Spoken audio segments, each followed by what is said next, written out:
This is Laura DeFranco, holistic physical therapist and owner of Brave Healer Productions. I'm excited to bring you my new holistic healing series where you're going to learn from the experts what it means to live fiercely alive, mind, body, and soul. I invite you now to take a breath, relax, and feel the vibe of the words my guest has to share with you today.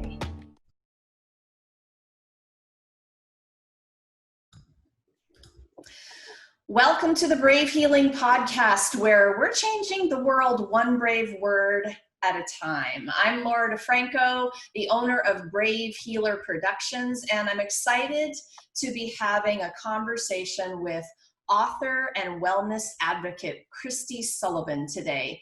But you guys, before I introduce Kristi, let me shout out my friend Tara Bacchus of Projects Made Simple. Tara is the goddess behind all things virtual assistance for me. And this was a step, like in the beginning of my business, I was kind of afraid to make as a solopreneur. But I have to tell you, this is one of the things where, like, once I made the leap, I started wondering why I hadn't leapt sooner. So thank you, Tara, for everything you do and have done to help me take my business to the next level.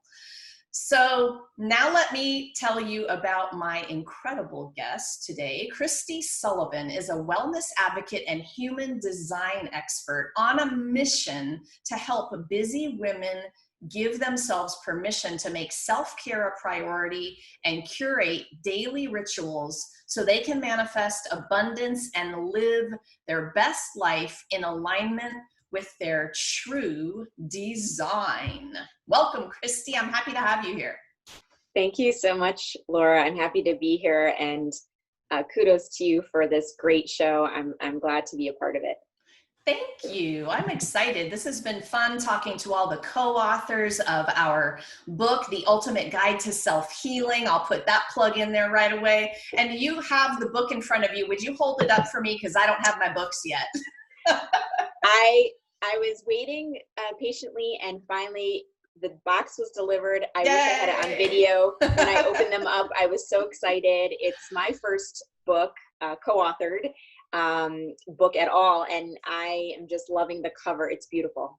Thank you. Thanks for holding it up. I keep getting notices from Amazon that the shipments are delayed, you guys. Oh my gosh, it's torture for me. Kristi, I have this question that I love to ask all of my guests, and it goes something like this. So what turns you on the most about what you do? That's a really good question. And I could answer it in so many different ways. I know.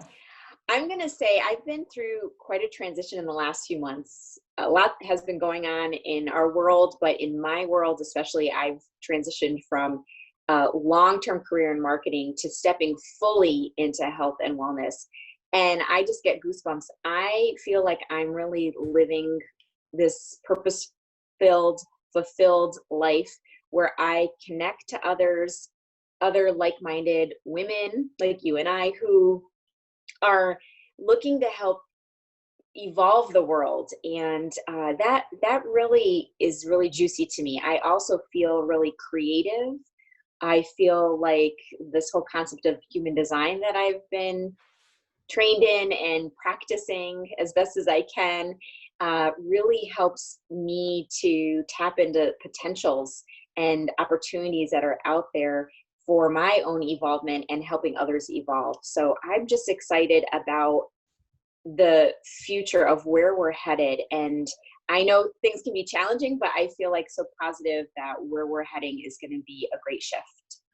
So I'm going to definitely ask you about the human design in a moment. I really want you to teach us about that. But, you know, each one of us sort of got to where we are on a certain path. And I really want to hear your story first. Like, how did you get here to doing what you're doing, especially coming from the whole marketing background? Yeah, I've always had a passion for health and wellness. I think it goes back to my family roots. But about 20 years ago, I started taking yoga, and that really shifted my world and opened up my mind to so much in terms of the mind, body, and spiritual connection. And I started teaching fitness at the same time, but a few years later just went strictly to yoga. And from there, I just started exploring other tools, because yoga obviously is just one type of mind, body, spiritual tool. There's so many modalities out there. And fast forward to the last few years, I really had some challenges.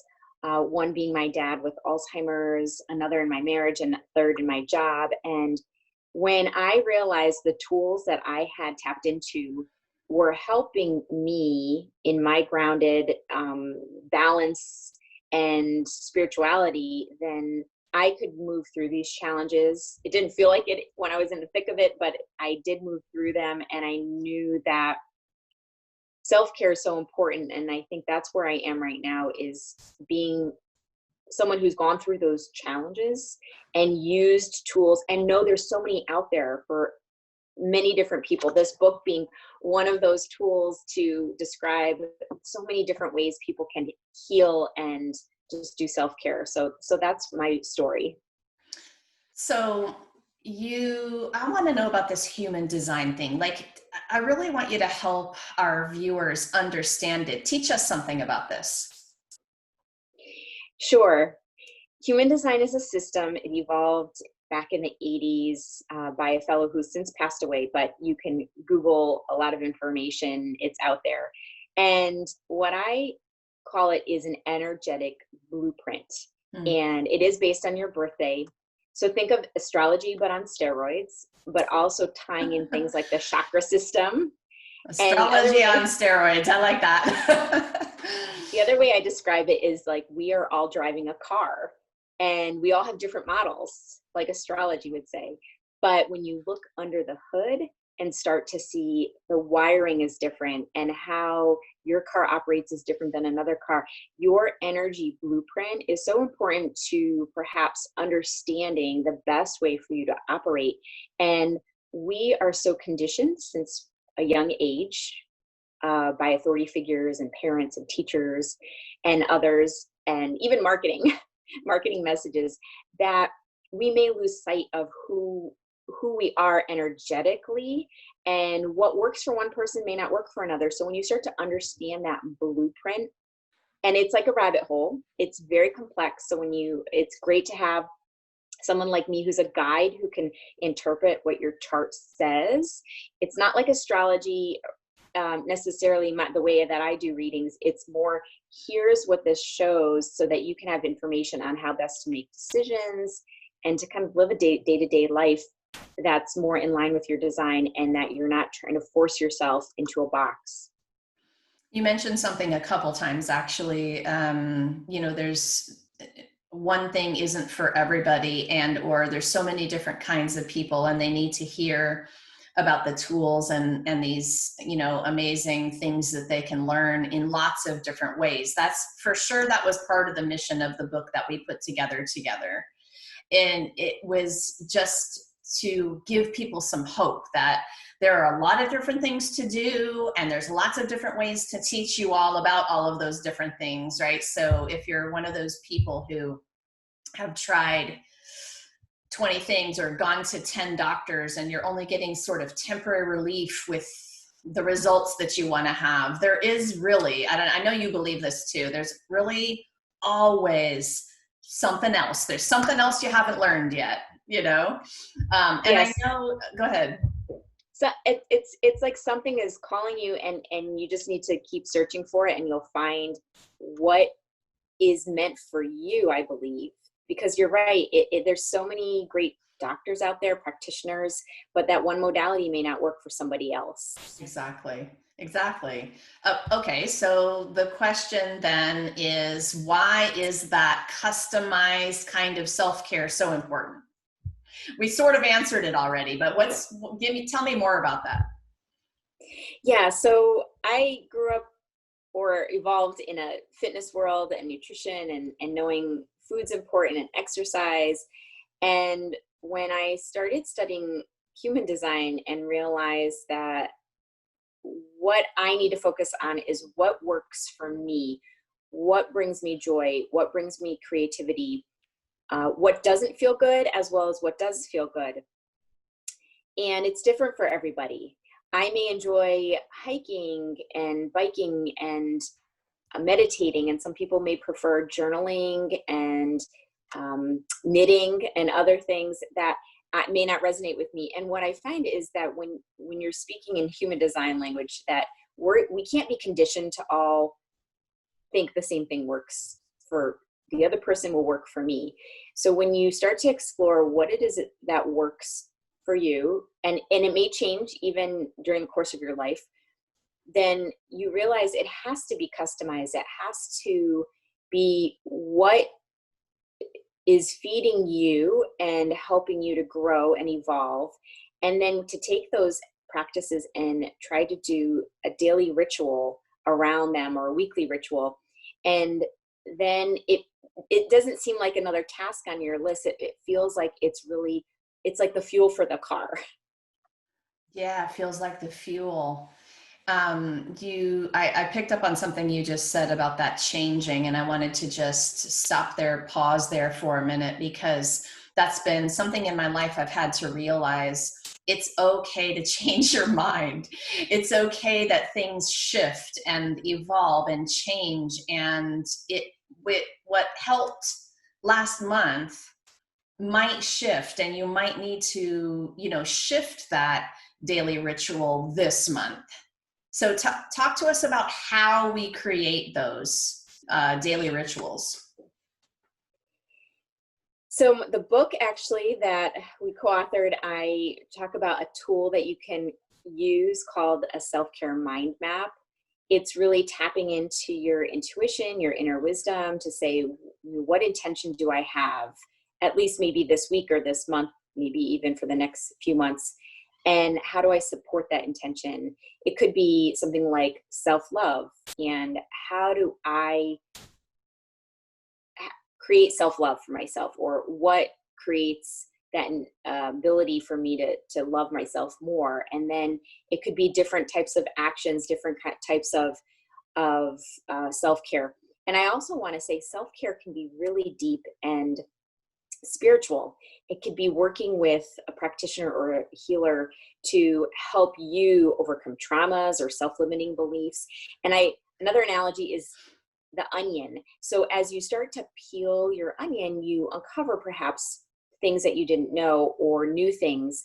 And that's what life is just continuous peeling of that onion. So that's why self-care and healing work can shift as you start to uncover different things and have different needs. It's really important for people you're working with to meet you where you're at on that journey of evolution and uncovering the layers, and really, so it's just the presence that you're practicing in the moment as that shifts. It's exciting to me. I love these topics because really sort of magical things can happen for you, in your mind and your body and your soul and your life goals and your life in general. So yeah, the daily rituals are really important. What's one of yours? Well, I want to just mention, you said a few words that are really great: exciting, magical, and those are the type of feelings you want when you're doing your self-care. One of the things that I love is yoga. I teach yoga, but I practice Kundalini Yoga, which I find just helps me in a way. And when I first started taking and teaching yoga, I had some video about Kundalini, and I tried it and thought, what is this? This is not for me. And it wasn't until years later that a friend of mine started teaching it. And so I started to go to her workshops, and something just clicked for me at that time. And that's one of the things. Being in nature is the other thing. And what I'm looking forward to is right now it's a warm season for us, and being outside is just so important for me to get out, even if it's in the morning, just to put my feet in the grass. But I know in as it gets colder that I want to feel like I'm in Norway, where I'm just going to go out and enjoy that weather and not let it stop me, because nature is so important. And I realize that. Yeah, nature is definitely one of mine too. And I actually think I'm going to have a goddess talk about Kundalini Yoga in the next volume of the book series, just because Awesome. I'm curious. So just for those who, like, if I was just going to play with you and say, well, what's Kundalini Yoga versus regular yoga? What does that even mean? Do you feel like answering that question? Yeah, sure. The term I give it, I call it graduate yoga. There we go. Because the yoga we all sort of know and is marketed is the physical yoga, the flow, the postures, the power yoga perhaps, or gentle yoga, and all of that sort of movement and stretching, and it makes you feel good because you're breathing. And Kundalini is that, but it's unique sets of postures, and sometimes you're repeating them for perhaps as long as 3, 5, or 10, 11 minutes, even longer. And what happens is it really taps into that chakra energy system. And these combinations are almost like a prescription. So if you like Google Kundalini for a headache, you will get this certain prescription and set of practices or the postures. And when you do them, and there's breath work usually involved as well, and when you do them, you really tap into that area that needs to have that focus, like the headache, and it helps open up the energy lines. It's really quite interesting and also profound, and can really help with emotional blocks and just health overall. So it's another form, but I call it graduate because sometimes in the beginning it just seems odd. I like that. Thank you for that definition. I like thinking about things in terms of, you know, you have a symptom, you can have a little mini prescription in terms of this holistic way to approach whatever it is you're feeling versus popping an Advil for that headache. You know, like, so there's other ways, you guys, like I reach for my peppermint essential oil a lot of the times if I have a headache. First. I love oils, love oils. Yeah.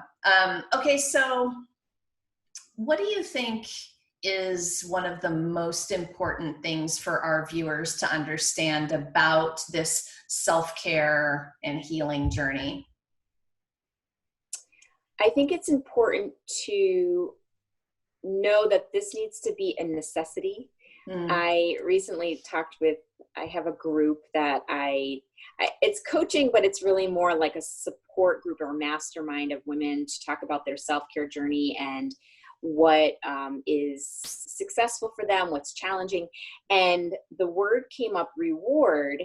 And we realized that we treat it like a reward, like go for a massage, or when you have finished all your work, or go for a walk after all the chores are done. And we need to treat it more as the necessity when we do it first. And sometimes, let me say, cleaning can be your self-care. But when we put it first and know that it's like a vitamin, it's like the food, we do that to nourish us, give us energy, then what we do as work doesn't feel like work, and opportunities line up. And like Human Design would say, the invitations or opportunities show up, the right ones for you, and life can seem a little bit easier. I love that. I'm going to make a poster for you on this one. Self-care is not a reward. This is really important for people to understand. I've heard it in terms of it's not a luxury, similar idea, but for some reason this morning, the word reward is really resonating because I think that's exactly how people treat it. And so they wait and wait and wait and wait, you know, to be able to give themselves that reward. And so are you worthy of that reward yet? You know, it doesn't work like that, you guys. So yeah. Another analogy I've used is it's like the oxygen mask. You have to put it on yourself first, especially when you're feeling the challenges and the weight.